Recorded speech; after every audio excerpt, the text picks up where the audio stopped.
Hello guys, I welcome you all in this video how to do master और PhD fast। और आज की video में मैं आपको एक सॉफ्टवेयर बताऊंगा जिससे आपकी सारी ज़िंदगी रिसर्च मास्टर हो या PhD हो, आपकी ज़िंदगी बहुत आसान हो जाएगी। आपको कोई पेपर अरेंज करने की ज़रूरत नहीं पड़ेगी। ये सॉफ्टवेयर सारी चीज़ें खुद करेगा। इंतहाई स्ट्रॉन्ग सर्च इंजन है इसका, यानी आप 1000 या 10,000 PDF फाइल हों उनके अंदर से वो रीड करके, आपको किसी किस्म के आर्टिकल के रीड करने की ज़रूरत नहीं है इसमें। इवन आप 100 पेपर अगर प्रोफेसर आपको कहता है कि इसकी प्रेजेंटेशन बना के लाओ, आप सिर्फ 1 घंटे में उससे प्रेजेंटेशन बना सकते अकॉर्डिंग टू दैट टॉपिक और जो पेपर आपके पास। और सबसे अहम बात, यानी ये रेफरेंसिंग के लिए बहुत ही ज़बरदस्त सॉफ्टवेयर है। इसकी प्रॉपर्टीज, इसको यूज कैसे करना है, उससे पहले मैं दो चीजें बात बता दूं। एक, इसको डाउनलोड कैसे करना है, और इसकी एक इंट्रोडक्शन में इंटरनेट से आपको पढ़ के बता दें। इस सॉफ्टवेयर का नाम है चीखा, और इसको आप गूगल पे लिखेंगे चीखा डाउनलोड, तो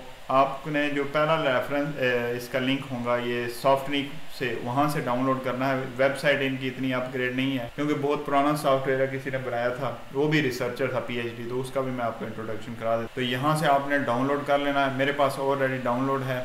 फिर चलते हैं विकिपीडिया पे इसके बारे में पढ़ने के लिए, क्योंकि जब मैं PhD स्टार्ट की थी तो मेरे रूममेट था, फ्लैटमेट, तो मैंने, क्योंकि उसने MPhil किया हुआ था और वो एक रिसर्च आर्टिकल उसका पब्लिश था, तो मैं उसको भी प्रोफेसर ने टॉपिक दिया, मुझे भी दिया। और फिर उसने एक दिन मैंने कहा यासर पेपर कैसे डाउनलोड करते हैं, तो वो उसने मुझे बताया ऐसे ऐसे डाउनलोड करने। वो एक एक पेपर डाउनलोड करके उनके नाम एक एक करके हाथ से यानी चेंज कर रहा था। मैंने कहा यार यासर ये तो मुश्किल काम किया था, इसी तरह करना पड़ा। मैंने दिल में सोचा कि अगर इस तरह करना पड़ा मैं तो फोत ही हो जाऊंगा, क्योंकि ये बहुत ही मुश्किल काम है कि एक एक पेपर डाउनलोड करना और फिर उनको नाम चेंज करना, उनको ऑर्गेनाइज करना, उनको याद रख। तो यहाँ पे आपको याद रखने की भी ज़रूरत नहीं होती, यानी आप उठाते जाओ, फेंकते जाओ, यानी डाउनलोड करते जाओ और फेंकते जाओ अपनी लाइब्रेरी में, सब कुछ ये खुद ऑर्गेनाइज करेगा। तो यहाँ पे आप देख सकते हैं इसका बैकग्राउंड कि ये सॉफ्टवेयर जो होता है ये बेसिकली मैनेजमेंट टूल है, साइटेशन करने के लिए भी यूज़ होता है। इसकी हिस्ट्री मैंने पढ़ी थी जब मैं सर्च कर रहा था, तो ये PhD डॉक्टर ही था, तो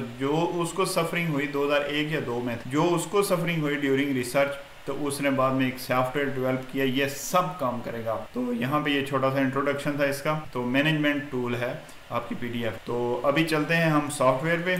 सबसे पहला जो पॉइंट है, ये जो 2 रेड पॉइंट हैं, ये मैं बाद में डिस्क्राइब करूँगा कि ये कैसे करने हैं, क्योंकि वीडियो बहुत लंबी हो जाएगी और आपको भी हजम करने में थोड़ा मसला बनेगा। सो ये जो पॉइंट हैं 3 to 4, ये आज मैं कवर करने की कोशिश करूंगा इस वीडियो में। सॉफ्टवेयर इंस्टॉल कर लें, क्योंकि लास्ट वीडियो में मैंने बताया था कि कौन सा कंप्यूटर अगर आप इस्तेमाल कर रहे हैं तो वो बेहतर है। इसके लिए Core i7 10 जनरेशन के राउंड अबाउट अच्छा है, स्पीड अच्छी हो जाए, अदरवाइज ये बड़ा स्लो चलेगा। सो जितना पैसा आप रिसर्च पे कंप्यूटर पे इन्वेस्ट करेंगे वो आपका टाइम बचाएगा। महंगा कंप्यूटर खरीदते वक्त, अच्छी सीटिंग खरीदते वक्त, यानी बैठने के लिए अच्छी नॉर्मल कंफर्टेबल कुर्सी है, महंगी मिलेगी, लेकिन उससे आपको फ़ायदा बहुत ज़्यादा होगा। ऑलवेज कोशिश करेंगे जो कुर्सी हो वो आपकी यानी सर से ऊपर तक सपोर्ट करती हो, कि आप जब आप टेक लगाएं तो पीछे इस तरह की हो। मेरे पास है थी लेकिन वो टूट गई है रिसेंटली, तो मैंने अभी ये सोफे पे काम चलाया हुआ है। तो बहरहाल चलते हैं इस सॉफ्टवेयर पे। तो ये यहाँ पे ये सॉफ्टवेयर मैंने पिन किया हुआ है। जब आपका सॉफ्टवेयर इंस्टॉल हो जाएगा तो आप इसको क्लिक करेंगे तो ये इस तरह देगा कि जी आप यूज़र नेम और पासवर्ड ये वो डालें। तो आप, क्योंकि ये हम फ्री वर्जन यूज़ करते हैं, तो इसमें यूज़र नेम पासवर्ड डालने की ज़रूरत नहीं है। आपने जस्ट इसको क्लोज करना है, तो ये खुद ब खुद ओपन हो जाएगा, यानी without user name and password. अब आगे क्या करना है, आपने जितने भी पिछली वीडियो में मैंने बताया कि पेपर सारे डाउनलोड करने हैं आपने, एक क्लिक से बहुत ज़्यादा पेपर कैसे डाउनलोड करते हैं, तो वो कोशिश करें आप एक फोल्डर में रखें। लेट्स सपोज मेरा ये रिसर्च का ड्राइव है, इसमें सारी चीज़ें मैं रिसर्च से मुतालिक जो मेरे पेपर पब्लिश हैं, PPTs हैं, और वो रखता हूँ। सो पेपर्स, किसी दोस्त का पेपर हो या मेरे मुतालिक हो, तो जस्ट कोई एक नॉर्मल सा फोल्डर बना के उसमें मैं थ्रो कर देता हूँ, इसमें मैं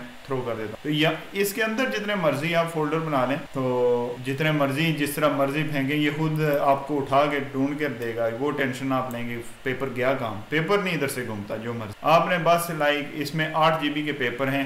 ये फोल्डर है, बाहर एक और है जिसमें बुक राइटिंग है, तो उसमें बहुत ज़्यादा पेपर हैं। तो आपने जस्ट ड्रैग एंड ड्रॉप करना है, तो क्योंकि ये ऑलरेडी पेपर हुए हुए हैं, इसमें सिंक्रोनाइज हुए हुए हैं, तो ये आप फोल्डर उठा के इसमें फेंकेंगे तो उस फोल्डर के अंदर जो इतने भी सब फोल्डर्स होंगे सब ये रीड करेगा, कोई परेशान होने की आप। जब आपने इसको इसमें फेंक दिया, ये थोड़ा सा टाइम लेगा, सिंक्रोनाइज करेगा, यहाँ पे एक बार चलेगी तो वो कंप्लीट होगी। तो आपने भी इसी तरह करना है। तो फिर उसके बाद आपने इसको एक दफ़ा ऑफ कर लेना है, फिर दोबारा ऑन करना है। ये जब उसकी सिंक्रोनाइजेशन कंप्लीट होगी, लेट्स सपोज इस टाइम मेरे पास 5300 प्लस पेपर्स हैं, 5400 आप कह लेंगे 5400 पेपर हैं, 5400 पेपर। तो जब मैं ये मेरी है लाइब्रेरी, तो जब मैं इसको क्लिक करता हूँ तो ये मेरी लाइब्रेरी खुल जाती है। इसका इंटरफेस कुछ इस तरह का होता है सॉफ्टवेयर। अब यहाँ पे आप क्लिक करेंगे इस ब्लैंक एरिया पे तो पेपर इस साइड खुलेगा। ये आप थोड़ा सा स्ट्रेच एक्सपेंड कर सकते हैं, ठीक है। और यहाँ पे जो आपके फोल्डर्स बने हुए ना उस हिसाब से अब आप यहाँ पे मतलब जिस तरह का आप टैग इसको देना चाहें वो आपको उस तरह अरेंज करेगा। आप कहते हैं कि मैंने जी ईयर के हिसाब से पेपर देखने हैं तो आप जस्ट ईयर को क्लिक करेंगे तो मतलब उन 5400 पेपर्स में कुछ ऐसे पेपर भी हैं वो खुद ब खुद अरेंज कर लेता है जो 1964 से भी हैं। रिसेंटली मसलन 2021 के वो 1750 पेपर हैं इसमें, ये मुख्तलिफ टाइम अदवार में मैंने डाउनलोड किए हैं। इसी तरह ईयर बेस पे आप देख सकते हैं एक क्लिक पे 5400 पेपर अरेंज करना ईयर के हिसाब से कोई आसान काम नहीं है। लेकिन ये अगर आप सॉफ्टवेयर नहीं होगा तो आप की उम्र फिर यासर की तरह, मेरा वो क्लास फेलो था, वो उसकी तरह गुजरेगी, यानी बहुत टाइम कंज्यूम करेगा। ये है एक क्लासिक वे। जिस तरह आप पीएचडी करते हैं तो इस तरह लाजमी आपके 6 साल लगेंगे, 5 साल। अगर मेरे मेथड से करते हैं तो बहुत जल्दी होगी, आपको पेपर भी पढ़ने की जरूरत नहीं। तो वो क्या है, मुख्तलिफ सॉफ्टवेयर का कम्बिनेशन बनाना पड़ता है। हर सॉफ्टवेयर एक चीज नहीं करता, लेकिन 2 सॉफ्टवेयर मिलाने से काम आसान हो जाता है। ये आपने खुद डिजाइन करना है। इससे भी आप शॉर्टकट बना सकते चीज़, तो वो शॉर्टकट मैं आपको इसमें बता रहा हूँ कि मैंने कैसे काम। थोड़ा सा तारुफ करा लूँ, आपका ये वक्त ज़ाया नहीं जाएगा इसमें, तो आप ये सीख लें, आपके लिए बेहतर है। फिर उसके बाद आता है अगर आप आथर के हिसाब से करना चाहते हैं, यहाँ पे आथर के हिसाब से आपको कि इस आथर के कितने पेपर हैं, लेट्स सपोज इस आथर के एक है। आगे चलते जाएं, हम नीचे चलते हैं तो ये मतलब उन आथर के हिसाब से, आथर टू आथर के भी, यानी एक पेपर होता है उसमें बहुत सारे आथर होते हैं, तो उन सब के हिसाब से किसी का 1 पेपर है, किसी के 2 हैं, तो इस तरह ये इस आथर के 25 पेपर हैं। तो मैं जस्ट इस पर क्लिक करूंगा तो आ जाएंगे कि कौन से इसका पेपर है। फिर या तो आप डाउन बटन दबाएं तो ये इस तरह देता जाएगा यहाँ पे। अदरवाइज हाँ और एक बात, तो ये यहाँ पे आपको किस हिसाब से चाहिए पेपर, तो ये खुद ब खुद अरेंज करेगा। और ऊपर डिपोलराइजेशन इफेक्ट ऑफ पेपर का नाम भी दे देगा खुद कि कौन सा पेपर है। तो लेट्स सपोज आगे चलते हैं, हम नॉर्मली यहाँ पे रखते हैं। तो अब अगर मैं कोई पेपर सर्च करना चाहता हूँ कि जी मेरी ट्राइबो इलेक्ट्रिक है, तो उससे मुतालिक मैं पेपर सर्च करना चाहता हूँ। नॉर्मली फॉक्सिट रीडर होता है या एडोब रीडर होता है, वो सिर्फ पेपर का टाइटल रीड कर सकता है, पेपर के अंदर से वो रीड नहीं कर सकता, या पेपर के अंदर। अब इन 5400 पेपर में से मैं जस्ट सेलेक्ट करना चाहता हूँ कि किस पेपर में लिखा हुआ है ट्राइबो इलेक्ट्रिक नैनो जनरेटर। तो यहाँ पे मैं लिखूंगा, एक इंटर मैंने प्रेस किया तो ये यहाँ पे दे देता है प्लेजरिज्म। ये देख लें आप, यहाँ पे ये परसेंटेज आ जाती है कि कितने % इसमें ये वर्ड यूज़ किया गया है। तो अब अगर मैंने इस पेपर को देखना है अंदर से, तो इसके ये टेक्स्ट के ऊपर मैं क्लिक करूंगा, ठीक है। तो ये यहाँ भी ये एक बुक है, ठीक है। इसमें कहाँ कहाँ ट्राइबो इलेक्ट्रिक लिखा गया है यहाँ पे आ जाता है, ये नीचे ट्राइबो इलेक्ट्रिक की बुक है। तो यहाँ पे अब आपको ना, यहाँ इसका फ़ायदा ये होता है कि आपको ये चीज़ें पढ़ने की ज़रूरत नहीं है, वो खुद यहाँ पे मेंशन कर देता है कि ट्राइबो इलेक्ट्रिक किधर लिखा हुआ पूरी बुक। इसके अलावा फिर देखते हैं हम एक और, लेट्स सपोज ये उससे कम, यानी ये बुक ही ट्राइबो इलेक्ट्रिक की है, तो ऑब्वियसली बहुत ज़्यादा मैच उसका यहाँ पे है। तो उसके बाद ये है, लेट्स सपोज इसमें जाते हैं, वो कह रहा है कि 71% मैचिंग है इसमें। अगर आप इस PDF के ऊपर ये माउस क्रूजर लेकर जाएंगे तो ये यहाँ पे आपको दे देता है कि ये पेपर कौन सा है। ट्राइबो इलेक्ट्रिक देख सकते हैं कि इसका नेम और जो यहाँ पे है नेम वो सेम है, तो ये आपको टाइटल खुद अरेंज करके देगा, बाहर लिख के। सो लेट्स सपोज इस पे चलते हैं, ये पेपर खोल, तो इसमें कहाँ कहाँ ये यूज हुआ वर्ड, ये खुद बहुत आपको फिल्टर करके दे देता है। तो मुझे सिर्फ मैं यहाँ पे मैं ढूंढ रहा हूँ कि tribo electric summarise properties of these material the output. So मुझे सिर्फ यहाँ से ये एरिया पढ़ने की ज़रूरत है। अब ये वाला यहाँ पे मेंशन नहीं है, वो मुझे पढ़ने की इसमें ज़रूरत नहीं है। तो इस तरह आपका बहुत ज़्यादा टाइम सेव हो जाता है। इसी तरह रेफरेंस में से भी वो बता देता है कहाँ कहाँ मेंशन हुआ है। So they are most suitable paper. अब लेट्स सपोज हम और कोई सर्च करते हैं। लेट्स सपोज इसमें हम वर्ड सर्च करते हैं कि किस आदमी ने, मतलब मैं चेक करता हूँ कि पेपर ऐसा है जिसमें कौन सा पेपर है इन 54 में से जिसने पीजो इलेक्ट्रिक कोएफिशिएंट ये यूज किया है, ये टेक्निक उसने रिसर्च की है कि नहीं। मैं आपको ये सिखाना चाहता हूँ कि मुख्तलिफ कीवर्ड्स से कैसे आप अपना मसला यहाँ पे इजीली हल कर सकते हैं। मतलब पीजो इलेक्ट्रिक कोएफिशिएंट है, ये हमारी एक टर्म है जिसे हम पीजो इलेक्ट्रिक क्वांटिटी या वैल्यू मेजर कौन से पेपर में की है। अब मैं हर एक पेपर को खोल के तो फिर उनके अंदर से चेक करते हो, ये तो महीनों लग जाएंगे। तो 5400 पेपर में प्रोफेसर मुझे पूछता है अच्छा बताओ कि पीजो इलेक्ट्रिक कोएफिशिएंट किसने किया और कैसे मालूम किया जा सकता है। तो ठीक है, पीजो इलेक्ट्रिक कोएफिशिएंट लिखना 1 सेकंड लगना है यहाँ पे। तो लेट्स सपोज हम पहले पेपर या दूसरे में चले जाते हैं। ये बुक है, बहुत स्लो खुलेगी तो बेहतर है पेपर हम दें। जो ये भी बुक है और फ्री बुक्स की वेबसाइट भी मैंने आपको बताई है कि फ्री बुक्स कैसे डाउन होते हैं। अच्छा, अब लेट्स सपोज हम इस पेपर पे जाते हैं तो यहाँ पे देख लें क्योंकि वो यहाँ पे बॉटम साइड पे ना पहले वो बार दिया होता है कि वो लफ्ज़ कहाँ पे लिखा हुआ है। सो पीजो इलेक्ट्रिक कोएफिशिएंट, इसका मतलब है इस पेपर ने पीजो इलेक्ट्रिक कोएफिशिएंट मेजर किया होगा। चलो नीचे चलते हैं। However their low piezo electric large restricts their practical application in the bla bla bla. So इस तरह आप यहाँ से इजीली, मतलब मुझे ये यूं पढ़ने की जरूरत ही नहीं पड़ी, मैं सिर्फ वही पढ़ रहा हूँ जहाँ से मुझे चाहिए piezo electric coefficient respectively. Okay, यहाँ से मैं stiffness C33 piezo electric coefficient G3, तो कम से कम 1 मिनट में आपको पता चल जाता है G33 होता है और वो होता है पीजो इलेक्ट्रिक कोएफिशिएंट D33 कहते हैं इसको। तो ये मेथड है जिसकी वजह से आप सॉफ्टवेयर की मदद से घंटों महीनों का काम मिनटों सेकंडों में कर सकते। ठीक है, यहाँ से भी आपको और पेपर मिल सकता है जिसमें पीजो इलेक्ट्रिक कोएफिशिएंट ने बात की हो। ये देख लें, ये पेपर आप रीड कर लें क्योंकि इसने पीजो इलेक्ट्रिक कोएफिशिएंट में सो फार यहाँ तक इसमें से अभी तक आपको अरेंज ऑफ PDF जो है ये मैंने इसमें बता दिया कि ये जो सॉफ्टवेयर है चीखा ये कैसे करता है। स्ट्रॉन्ग सर्च इंजन कैसे है कि 5400 PDFs में से हर PDF के कहीं तो हज़ारों पेज बुक्स हैं। तो अगर 10 पेज भी पर पेपर एवरेज निकालें हम तो ये बनते हैं 54,000 पेज से गुजर के मिनटों में आ जाता है। तो आपको आर्टिकल रीड करने की ज़रूरत नहीं है, ब्रेनस्टॉर्म करके वो दिया होता है। जितना ज़्यादा इसको यूज़ करेंगे, जितने ज़्यादा जो भी प्रोफेसर आपको सवाल करता है वो जस्ट आप सवाल यहाँ पे राइट करें इसको। लेट्स सपोज मैं यहाँ पे प्रोफेसर कहता है कोई पेपर मुझे ढूंढ के दो जिसमें हु यूज्ड ओसिलोस्कोप। अब ओसिलोस्कोप में एक मशीन होती है तो ओसिलोस्कोप यहाँ तक भी आप सर्च कर सकते हैं। और अगर ट्राइब सिर्फ आप ये बहुत सारे पेपर गैर मुतल्लिका भी निकल आएंगे तो आप यहाँ पे इसको स्पेसिफाई कर देंगे ट्राइबो इलेक्ट्रिक नैनो जनरेटर में किसने यूज किया। सो लेट्स सपोज ये हमने किया who use oscilloscope tribo electric nano. In या ऑन करने की जरूरत नहीं है, तब भी ठीक है, कीवर्ड दो। सो अब चले जाओ यहाँ पे, ऑब्वियसली ये इसकी बुक हर दफा ऊपर ले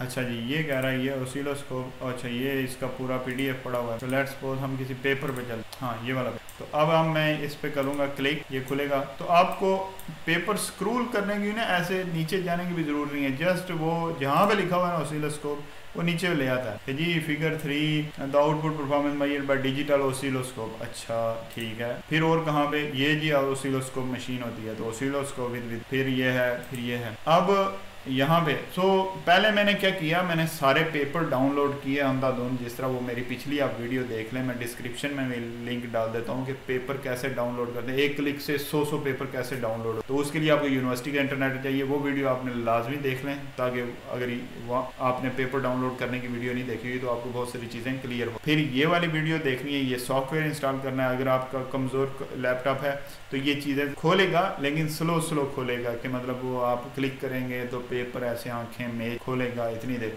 तो वो ओबियसली टाइम कंज्यूम कर रहा है कि नहीं कर रहा है। इसलिए मैं रिकमेंड कर रहा था कि अगर आपके पास Core i7 10th जनरेशन है, आपका पैसा लगेगा उसमें तकरीबन 1.5-2 लाख रुपए बाकी। लेकिन उससे जो आपकी स्पीड इंक्रीज हो, या आप डेस्कटॉप कंप्यूटर ले लें या बहुत सारे सुपरवाइजर आपको दे देते हैं, लेकिन दे ना दें, लेकिन आपने अपना लैपटॉप ले लें, ये बेहतर होता है, जो मुझे कंफर्टेबली फील होता है। तो उसकी स्पीड तेज़ होती है, क्योंकि अगर आप 2-3 साल बाद छोड़ते हैं तो वो लैपटॉप कंप्यूटर आपको वापस करना पड़ता है सरकार का। यहाँ भी यह है कि ये आपकी फिर वो शिफ्टिंग करनी, फिर मसला आता है, तो आपका हाथ बैठा हो तो परफेक्ट है। सो इनडीड आपने पहले पेपर्स बहुत ज़्यादा डाउनलोड करने हैं, ये आपने अपनी लाइब्रेरी बनानी है रिसर्च वाली।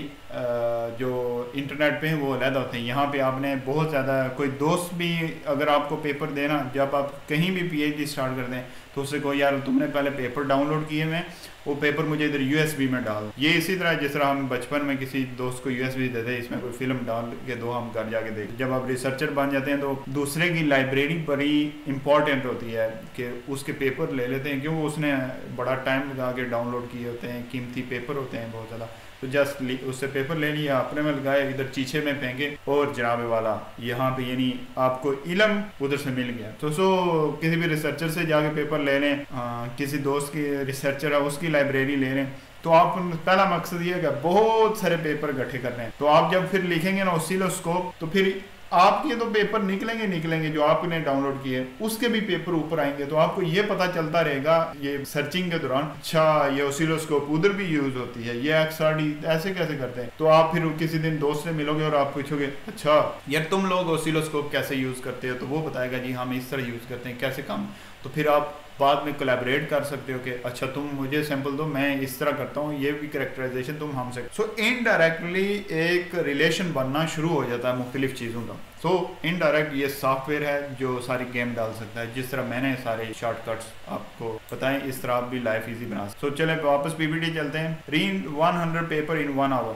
सो इस तरह इवन आपको प्रोफेसर पेपर देता है कि कोई भी पेपर देता है कि इस पेपर के रेफरेंस में से ना तुमने 50 पेपरों की रीड करना और मुझे बताना ऑब्वियसली तो आप लोगों ने उसको पीपीटी की शेप में होता है, तो पीपीटी वो बताऊंगा वो भी कैसे बनना। मोस्टली जो रिसर्च प्रेजेंटेशन है वो भी मैं नेक्स्ट वीडियोस में बताऊंगा, वो डिफरेंट होती है, जो रेगुलर बिजनेस पीपीटी होती है उससे डिफरेंट होती है, रिसर्च की डिफरेंट। सो आपने ना करना क्या है कि ये पेपर है, इसको कॉपी करना है, यहाँ से ये कॉपी हो जाता है, ऐसे करो तो ये कॉपी हो जाता है, ये डाल के आपने गूगल स्कॉलर में डालना है और वहाँ से डाउनलोड कर लेना काफी। इसके अलावा भी एक और फंक्शन मैं बता दूं कि लेट सपोज आपने ये पेपर जनाब वाला, आप ये पेपर आपने देखना है कि आपके कंप्यूटर में किस जगह से ये सेव है, तो उसके लिए आपने जाना है विंडो एक्सप्लोरर पे, ठीक है। ये सॉफ्टवेयर उसको ना एक अपने एल्गोरिदम में अपने नाम हिसाब से नाम देता है और ये कोई सी ड्राइव में सेव कर लेता होता है। ये इसके अपने जहन में एक लाइब्रेरी बन, तो यहाँ से आप डबल क्लिक करोगे तो पेपर जो है आपका, जो आपका एक्सटर्नल होगा ना, मसलन ये मेरे पास एडोब रीडर है, ये इसमें खुल जाएगा। वैसे तो मैं फॉक्सिट रीडर यूज़ करता हूँ, वो ज़्यादा कंफर्टेबल रहता है। सो इस तरह ये हो जाएगा। यानी अगर आप फाइल किसी को शेयर करनी है, लेट्स सपोज आप प्रोफेसर कहता है मुझे वो पेपर जो तुमने बताया था, बात बताई थी, उसका पेपर मुझे सेंड करो, इसको कॉपी करो और जिस तरह आप वही चैट में या जिस तरह भी सेंड करना चाहते हैं सेंड हो जाता है। तो ये एक हेडेक खत्म हो गया कि पेपर है किधर, यहाँ से आप फाइंड कर। नंबर 2 आता है, यहीं से आप चाहते हैं कि इसको मैं क्या डायरेक्ट एक्सटर्नल पीडीएफ पे खुले, तो एक्सटर्नल पीडीएफ व्यू करेंगे तो आपका इसमें भी खुला। तो वो एक आपकी लाइब्रेरी है तगड़ा सा, जिसे आपके बहुत टाइम चलते हैं वापस पीपीटी पे नेक्स्ट। सो इस तरह आप बहुत सारे पेपर जस्ट 1 घंटे में रीड कर सकते हैं। 100 पेपर मैं सैकड़ों के हिसाब से पढ़ सकता हूँ।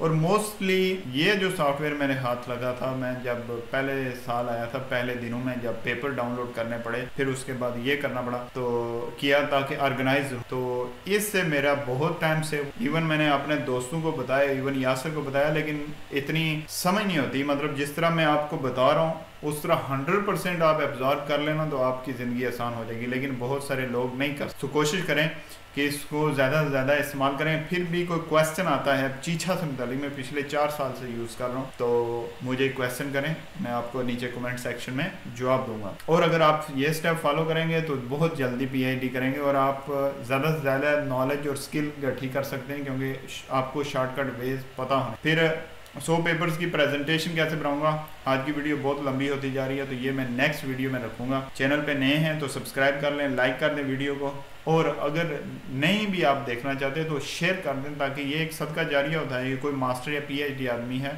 तो वो उसकी ज़िंदगी आसान हो। और उसके अलावा आप ये कर सकते हैं कि ये जो मेरी वीडियो होती है ये आप बुक मार्क कर लें, मतलब आपकी यूट्यूब पे खुली हुई है तो आप जस्ट यहाँ पे ये स्टार प्रेस करेंगे तो यहाँ पे आप चले जाएं क्रोम पे, मोर न्यू फोल्डर पे चले जाएं आप, यहाँ पे बुक मार्क है तो न्यू फोल्डर पे यहाँ पे आप लिख दें तैयब। तो यानी इससे मुतालिक रिसर्च से मुतालिक तैयब की जितनी वीडियो हैं तो वो यहाँ पे होंगी, तो वो आपका यहाँ पे आ जाएगा, यहाँ पे वो सेव हो जाएगा। यहाँ पे तो मैंने ये सेव किया है लेकिन आप यहाँ पे मेरी वीडियो सेव कर सकते हैं। तो जस्ट एज अ रेफरेंस मेरे पास आप देख सकते हैं कि ये कितने कितने यानी इनके आगे बाय अकाउंट्स फला बहुत ज़्यादा फोल्डर्स बने होते हैं। ये कीमती असासा होती हैं, कीमती वेबसाइट जिनको आवर्स एंड आवर लगा के रिसर्च करके निकली हो। तो ये मैं सारी बार आपको दूंगा ताकि आपकी ज़िंदगी आसान हो जाए।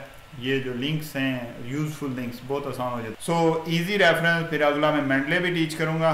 सब्सक्राइब कर लें मेरे चैनल, तो आपकी इस सॉफ्टवेयर से मैं गारंटी से दूंगा कि आपके कई साल बचेंगे अगर आपने फुली अंडरस्टैंड किया कि ये सॉफ्टवेयर यूज कैसे करना है। सो नेक्स्ट आपको मैं बताऊंगा रेफरेंसिंग, फिर मैं आपको ये भी बताऊंगा कि प्रेजेंटेशन, अच्छी प्रेजेंटेशन कैसे बना। तो आई थिंक आज की वीडियो इनफ है, आप इन चीज़ों की प्रैक्टिस करें। नंबर 1 के डाउनलोड करके चीचा इंस्टॉल करें, उसको इस्तेमाल कैसे करना है, कुछ नेम वगैरह सर्च करें। आप लाजमी नहीं है कि आज ही 100 सॉफ्टवेयर या 5000 सॉफ्टवेयर डाउनलोड PDF डाउनलोड करें। आप जस्ट 20, 30 या 20 PDF डाउनलोड कर ले, पेपर्स मुख्तलिफ फ्री पेपर्स डाउनलोड करें किसी भी फील्ड के, और उसको चीचा में डाल के ये प्लग एंड प्ले करें, मुख्तलिफ वर्ड सर्च करें, उनको फील करेंगे ये सॉफ्टवेयर काम कैसे करता है। जिस दिन आपकी फील आ गई ना, आपको ना फिर नया आइडिया आएगा कि जी हाँ ये मैं इस तरह करूँ तो इस तरह पहुँच सकता हूँ। वो फिर आप 2-2, 3-3 सॉफ्टवेयर को मिला के जो सालों का काम है वो महीनों और दिनों में लेके आएंगे, मिनटों सेकेंड। तो सर्च इंजन बहुत तगड़ा है, पेपर बीच से पढ़ के वो आपको बता देता है कि ये लफ्ज़ किधर लिखा हुआ है। सो इस तरह आई थिंक आपको इसकी इंपॉर्टेंस अभी तक समझ आ गई हो। सो आज की वीडियो यहाँ पे खत्म करते हैं, नेक्स्ट आपको बताऊंगा। So until that time take care, bye bye. मिलते हैं नेक्स्ट वीडियो में, टेक केयर, बाय बाय।